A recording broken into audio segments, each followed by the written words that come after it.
تازه ځانګړو ځواکونو ننګرهار کې د خوارجو پټنځای له منځه یوړه. دا چې څنګه نور جزئیات را سره ویډیو کې وګورئ او چینل هم سبسکرایب کړئ.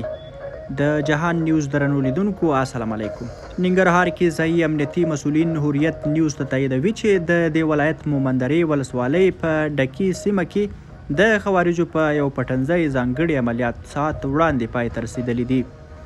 امنیتي مسؤلین زیاتوي چې یادو عملیاتو کې ذاکر الله په نوم یو تن داعشي خوارج چې په ابوشیر مشهور و له منځه یوړل شو. د 201 خالد بن ولید قول اردو مطبوعاتي دفتر وایي چې د دې پټنځای څخه وسلې او مهمات هم ترلاسه شوي دي. امنیتي مسؤلین هیوادوالو ته ډاډ ورکوي چې چاته به د هیواد شته امنیت خرابولو او خلکو کې د ویرې او دهشت خپرولو اجازه ورنه کړي. د یادونې وړ ده چې د اسلامي امارت په بیا حاکم کېدو سره هیواد کې د داعشي خوارجو شتون نږدې صفر ته ښکته شوی دی. درنو لیدونکو له ملتیا مو مننه. که زموږ چینل مو نوي سبسکرایب کړی هیله ده چینل هم